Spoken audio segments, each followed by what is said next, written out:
ಎಲ್ರಿಗೂ ನಮಸ್ಕಾರ. ಗೃಹಲಕ್ಷ್ಮಿ ಯೋಜನಾ ಮತ್ತೊಂದು ಅಪ್ಡೇಟಿಗೆ ಸ್ವಾಗತ. ಗೃಹಲಕ್ಷ್ಮಿ ಯೋಜನಾ 12 ಮತ್ತು 13ನೇ ಕಂತಿನ ಹಣ ಗೌರಿ ಗಣೇಶ ಹಬ್ಬಕ್ಕೆ ಕೊಡ್ತೀನಿ ಅಂತ ಲಕ್ಷ್ಮೀ ಹೆಬ್ಬಾಳ್ಕರ್ ಮೇಡಮು ಹೇಳಿದರು. ಅಂದರೆ ಅಷ್ಟರಲ್ಲಿ ಹಾಕ್ತೀವಿ, ಮಹಿಳೆಯರಿಗೆ ಹಬ್ಬಕ್ಕೆ ಒಂದು ರೀತಿ ಗಿಫ್ಟ್ ಕೊಟ್ಟಾಗುತ್ತೆ ಅಂತ ಹೇಳಿದರು. ಬಟ್ ಆದರೆ ಇಲ್ಲಿ ಫಲಾನುಭವಿಗಳ ಖಾತೆಗೆ ಜಮಾ ಆಗಿಲ್ಲ. ಹಾಗಾದರೆ ಬಿಡುಗಡೆ ಆಗಿದೆಯಾ? ಬಿಡುಗಡೆ ಏನಾದರೂ ಆಗಿದ್ದರೆ ನಾಳೆಯಿಂದ ಏನಾದರೂ ಫಲಾನುಭವಿಗಳ ಖಾತೆಗೆ ಜಮಾ ಆಗುತ್ತಾ? ಇದ್ರ ಬಗ್ಗೆ ಲಕ್ಷ್ಮೀ ಹೆಬ್ಬಾಳ್ಕರ್ ಮೇಡಮ್ ಲೇಟೆಸ್ಟ್ ಆಗಿ ಒಂದು ನಿನ್ನೆ ಅಪ್ಡೇಟನ್ನು ಕೊಟ್ಟಿದ್ದಾರೆ. ಅದನ್ನು ಕಂಪ್ಲೀಟಾಗಿ ತಿಳಿಸ್ಕೊಡ್ತಾ ಇದ್ದೀನಿ. ಸಾಕಷ್ಟು ಜನ ಕೇಳ್ತಾ ಇದ್ರಿ, ಗೃಹಲಕ್ಷ್ಮಿ ಯೋಜನಾ 12 ಮತ್ತು 13ನೇ ಕಂತಿನ ಹಣ ಯಾವಾಗ ಬರುತ್ತೆ, ಇನ್ನೂ ಕೂಡ ನಮಗೆ ಬಂದಿಲ್ಲ ಅಂತ ಹೇಳ್ಬಿಟ್ಟು ಕೇಳ್ತಾ ಇದ್ರಿ. ಸೊ ಇದ್ರ ಬಗ್ಗೆ ಕಂಪ್ಲೀಟಾಗಿ ಡಿಸ್ಕಷನ್ ಮಾಡೋಣ. ವಿಡಿಯೋನ ಸ್ಕಿಪ್ ಮಾಡಿ ಕೊನೆಯವರೆಗೂ ನೋಡಿ. ಅದಕ್ಕಿಂತ ಮುಂಚೆ ನೀವೇನಾದರೂ ನನ್ನ ಚಾನಲ್ನ ಹೊಸದಾಗಿ ನೋಡ್ತಾ ಇದ್ದೀರಾ, ಸಬ್ಸ್ಕ್ರೈಬ್ ಮಾಡದೆ ಹಾಗೆ ನೋಡ್ತಾ ಇದ್ದೀರಾ ಅಂದರೆ ಪ್ಲೀಸ್ ಅರ್ಷಿತಾ ವ್ಲಾಗ್ಸ್ ಕನ್ನಡನ ಸಬ್ಸ್ಕ್ರೈಬ್ ಮಾಡ್ಕೊಳ್ಳಿ, ಹಾಗೆ ಪ್ಲೀಸ್ ಸಪೋರ್ಟ್ ಮಾಡಿ ಅಂತ ಕೇಳ್ತಾ ಇವತ್ತಿನ ಒಂದು ವಿಡಿಯೋನ ಸ್ಟಾರ್ಟ್ ಮಾಡ್ತಾ ಇದ್ದೀನಿ. ಇಲ್ಲಿ ತುಂಬ ದಿನಗಳಿಂದ ಕಾಯ್ತಾನೆ ಇದ್ದಾರೆ. 12ನೇ ಕಂತಿನ ಹಣ ಬರುತ್ತೆ, ಇವತ್ತು ಬರುತ್ತೆ, ನಾಳೆ ಬರುತ್ತೆ, ಹಾಗೆ 2 ಕಂತಿನ ಹಣನೂ ಕೂಡ ಒಟ್ಟಿಗೆ ಬಿಡುಗಡೆ ಮಾಡ್ತೀವಿ ಅಂತ ಹೇಳಿದರು. ಯಾವಾಗ ಬರುತ್ತೋ ಹಬ್ಬದಷ್ಟರಲ್ಲಿ ಬರುತ್ತೆ ಅಂತ ಹೇಳ್ಬಿಟ್ಟು ಸಾಕಷ್ಟು ಜನ ಡಿಪೆಂಡ್ ಆಗಿದ್ದರು. ಯಾಕಂದರೆ ಹಬ್ಬಕ್ಕೆ ಏನಾದರೂ ಬಟ್ಟೆ ತೊಗೊಳೋದಕ್ಕೋ ಮನೆಗೆ ಸಾಮಾನು ತರೋದಕ್ಕೋ ಆಗುತ್ತೆ ಅಂತ ಹೇಳ್ಬಿಟ್ಟು ಸಾಕಷ್ಟು ಜನ ಕೇಳ್ತಾನೆ ಇದ್ದರು, ಯಾವಾಗ ಬರುತ್ತೆ, ನಮ್ಮ ಡಿಸ್ಟಿಕ್ಕು ಬಂದಿಲ್ಲ ಅಂತ ಹೇಳ್ಬಿಟ್ಟು. ಬಟ್ ಇಲ್ಲಿ ಲಕ್ಷ್ಮೀ ಹೆಬ್ಬಾಳ್ಕರ್ ಮೇಡಮ್ ಕೂಡ ಒಂದು ಮೀಡಿಯಾ ಮುಂದೆ ಹೇಳಿಕೆನ ಕೊಟ್ಟಿದ್ರು. ನಾವು ಆಲ್ರೆಡಿ ಹಣನ ಟ್ರೆಜರಿಗೆ ಕೊಟ್ಟಾಗಿದೆ, ಟ್ರೆಜರಿಯಿಂದ ಬ್ಯಾಂಕಿಗೂ ಕೂಡ ಹೋಗಿದೆ ಹಣ, ಇವಾಗ ಎಲ್ಲ ಫಲಾನುಭವಿಗಳ ಖಾತೆಗೆ ಜಮಾ ಆಗಬೇಕಷ್ಟೇ. 12 ಮತ್ತು 13ನೇ ಕಂತಿನ ಹಣನ 2 ಕಂತಿನ ಹಣನೂ ಕೂಡ ಒಟ್ಟಿಗೆ ಬಿಡುಗಡೆ ಮಾಡ್ತಾ ಇದ್ದೀವಿ. 2 ಕಂತಿನ ಹಣನೂ ಕೂಡ ಫಲಾನುಭವಿಗಳ ಖಾತೆಗೆ ಬರುತ್ತೆ ಅಂತ ಹೇಳಿದರು. ಬಟ್ ಆದರೆ ಗೌರಿ ಗಣೇಶ ಹಬ್ಬ ಮುಗ್ದೋಯ್ತು, ಆದರೂ ಕೂಡ ಹಣ ಬಂದಿಲ್ಲ. ಇದ್ರ ಬಗ್ಗೆನೂ ಕೂಡ ಒಂದು ರೀಸನ್ನ ಕೊಟ್ಟಿದ್ದಾರೆ ಲಕ್ಷ್ಮೀ ಹೆಬ್ಬಾಳ್ಕರ್ ಮೇಡಮು. ನಿನ್ನೆ ಮೀಡಿಯಾದಲ್ಲಿ ಒಂದು ಇಂಟರ್ವ್ಯೂ ಥರ ಮಾಡಿದಾಗ ಅಲ್ಲಿ ಕ್ವಶನ್ನ ಕೇಳಿದ್ದಾರೆ, ಯಾಕೆ ಗೃಹಲಕ್ಷ್ಮಿ ಯೋಜನಾ ಹಣ ಡಿಲೇ ಆಗ್ತಾ ಇದೆ, ತಡ ಆಗ್ತಾ ಇದೆ ಫಲಾನುಭವಿಗಳ ಖಾತೆಗೆ? ಜೂನ್ ತಿಂಗಳದಂತೂ ತುಂಬ ಲೇಟ್ ಆಯಿತು, ಇವಾಗ ಜೂನ್ ತಿಂಗಳದ್ದು ಕೊಟ್ಟಾಯಿತು, ಇನ್ನು ಜುಲೈ ಮತ್ತು ಆಗಸ್ಟ್ ತಿಂಗಳಿನ ಹಣ ಯಾವಾಗ ಬರುತ್ತೆ ಅಂತ ಹೇಳ್ಬಿಟ್ಟು ಮೀಡಿಯಾದಲ್ಲಿ ಕೇಳಿದಾಗ ಅದಕ್ಕೆ ಲಕ್ಷ್ಮೀ ಹೆಬ್ಬಾಳ್ಕರ್ ಮೇಡಮ್ ಏನು ಉತ್ತರನ ಕೊಟ್ಟಿದ್ದಾರೆ ಅಂತಂದರೆ, ನೋಡಿ, ನಾವು ಗೃಹಲಕ್ಷ್ಮಿ ಯೋಜನಾ ಹಣ ಸ್ಟಾರ್ಟ್ ಮಾಡಿದಾಗಿಂದನೂ ಕೂಡ ಯಾವುದೇ ರೀತಿ ತೊಂದರೆ ಆಗಿಲ್ಲ, ಹಣ ಬರ್ತಾನೆ ಇದೆ, ಏನೋ ಕೆಲವೊಂದಿಷ್ಟು ತಾಂತ್ರಿಕ ದೋಷ ಇರೋದ್ರಿಂದ ಡಿಲೇ ಆಯಿತು ಅಷ್ಟೇ. ನಾವು 11ನೇ ಕಂತಿನ ಹಣನೂ ಕೂಡ ಆಲ್ರೆಡಿ ಹಾಕಾಗಿದೆ, ಇನ್ನು 12 ಮತ್ತು 13ನೇ ಕಂತಿನ ಹಣನೂ ಕೂಡ ಅಷ್ಟೇ ಆದಷ್ಟು ಬೇಗ ಹಾಕ್ತೀವಿ. ಯಾಕೆ ಅಂತಂದರೆ ಇವಾಗ ಪ್ರತಿ ತಿಂಗಳು ಕೂಡ 1,23,00,000 ಜನ ಫಲಾನುಭವಿಗಳು ಹಣನ ಪಡ್ಕೋತಾರೆ.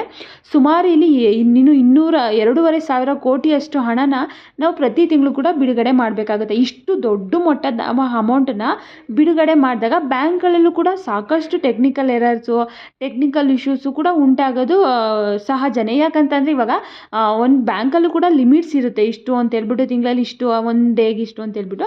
ನಾವೀಗ ಸಾವಿರಾರು ಕೋಟಿ ಕೊಟ್ಟಾಗ ಅಲ್ಲೂ ಕೂಡ ಎರರ್ ಬರ್ಬೋದು ಅಥವಾ ಹಣ ಹೋಗದೇ ಇರ್ಬೋದು. ಈ ಥರ ಟೆಕ್ನಿಕಲ್ ಇಶ್ಯೂಸು ಕೂಡ ತುಂಬಾ ಕಷ್ಟ ಆಗ್ತಾ ಇದೆ. ಸೊ ಹಾಗಾಗಿ ಮಹಿಳೆಯರಿಗೆ ಒಂದು ರಿಕ್ವೆಸ್ಟನ್ನ ಮನವಿನ ಮಾಡ್ಕೋತಾ ಇದ್ದೀನಿ, ಯಾರಿಗೂ ಕೂಡ ಭಯ ಬೇಡ. ನಾವು ಹಣನ ಖಂಡಿತವಾಗ್ಲೂ 2 ಕಂತಿನ ಹಣನೂ ಕೂಡ ಒಟ್ಟಿಗೆ ಕೊಡ್ತೀವಿ ಅಂತ ಹೇಳ್ಬಿಟ್ಟು ಲಕ್ಷ್ಮೀ ಹೆಬ್ಬಾಳ್ಕರ್ ಮೇಡಮು ಮಹಿಳೆಯರಿಗೆ ಒಂದು ರಿಕ್ವೆಸ್ಟ್ ರೀತಿಯಾಗಿ ಹೇಳಿದ್ದಾರೆ. ಯಾರಿಗೂ ಭಯ ಪಟ್ಕೋಬೇಡಿ, ಯಾಕಂದರೆ ಬೇರೆ ಪಕ್ಷದವರು, ಜನಗಳು ಬೇರೆಯವರು, ವಿರೋಧ ಪಕ್ಷದವರು, ಈಗ ನಮ್ಮ ಸರ್ಕಾರ ಆಗದೆ ಇರೋರು ಕೂಡ ಹೇಳ್ತಾರೆ, ಅವ್ರ ಹತ್ರ ದುಡ್ಡಿಲ್ಲ ಕೊಡೋದಕ್ಕೆ, ಅದಕ್ಕೆ ಈ ರೀತಿಯಾಗಿ ಮಾಡ್ತಾ ಇದ್ದಾರೆ, ಹೀಗೆ ಮಾಡಿ ಮುಂದೊಂದು ದಿನ ನಿಲ್ಲಿಸ್ತಾರೆ, ಈ ರೀತಿಯೆಲ್ಲ ಹೇಳ್ತಾರಲ್ಲ.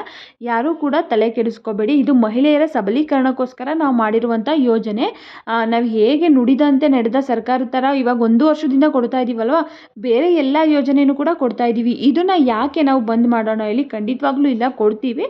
ಸೊ ಈ ರೀತಿಯಾಗಿ ತೊಂದರೆ ಆಗ್ತಾ ಇದೆ. ಅಷ್ಟು ದೊಡ್ಡ ಮಟ್ಟದ ಅಮೌಂಟನ್ನು ನಾವು ಬಿಡುಗಡೆ ಮಾಡ್ತಾ ಇರೋದ್ರಿಂದ ಕೆಲವೊಂದಿಷ್ಟು ಟೆಕ್ನಿಕಲ್ ಇಶ್ಯೂಸು, ತಾಂತ್ರಿಕ ದೋಷಗಳು, ಈ ರೀತಿ ಸಮಸ್ಯೆಗಳಾಗ್ತಾ ಇದೆ ಅಷ್ಟೇ.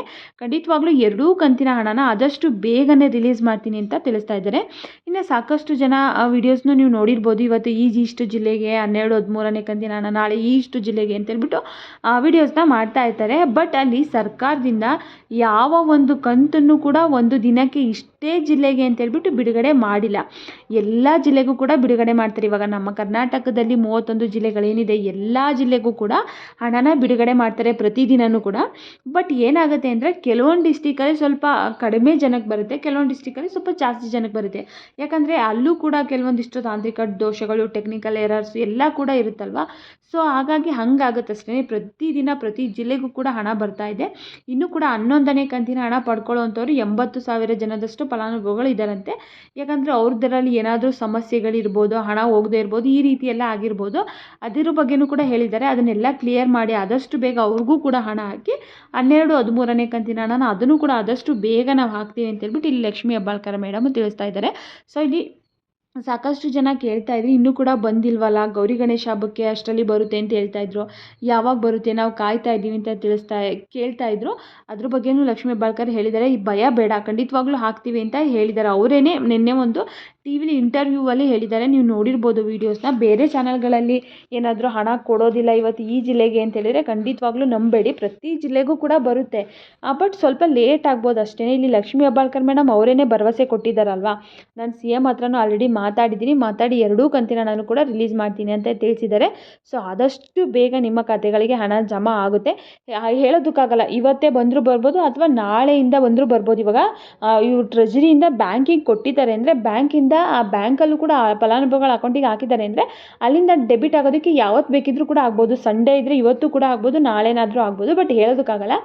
ಟ್ರೆಜರಿಯಿಂದ ಬ್ಯಾಂಕಿಗೆ ಹಣ ಬಂದಿದೆ ಅಂದರೆ ಮುಗೀತು. ಯಾವ ದಿನ ಯಾವ ರಜಾ ಇದ್ದರೂ ಕೂಡ ಫಲಾನುಭವಿಗಳ ಖಾತೆಗಳಿಗೆ ಜಮಾ ಆಗ್ತಾ ಇರುತ್ತೆ. ಸೊ ಹಣ ಬರಬೇಕಷ್ಟೇ, ಟ್ರೆಜರಿಯಿಂದ ಬ್ಯಾಂಕ್ಗಳಿಗೆ ಹಣ ಬರಬೇಕು ಫಲಾನುಭವಿಗಳ ಖಾತೆಗೆ ಅಷ್ಟೇ. ಐ ಹೋಪ್ ಇವತ್ತಿನ ಮಾಹಿತಿ ಕ್ಲಿಯರಾಗಿ ಗೊತ್ತಾಯಿತು ಅನ್ಕೋತೀನಿ. ಯಾರಿಗೂ ಕೂಡ ಭಯ ಬೇಡ, ಖಂಡಿತವಾಗ್ಲೂ ಬರುತ್ತೆ ಅಂತ ತಿಳಿಸಿದ್ದಾರೆ. ನಾನು ಬಿಡುಗಡೆ ಆದ ತಕ್ಷಣವೇ ತಿಳಿಸ್ಕೊಡ್ತೀನಿ.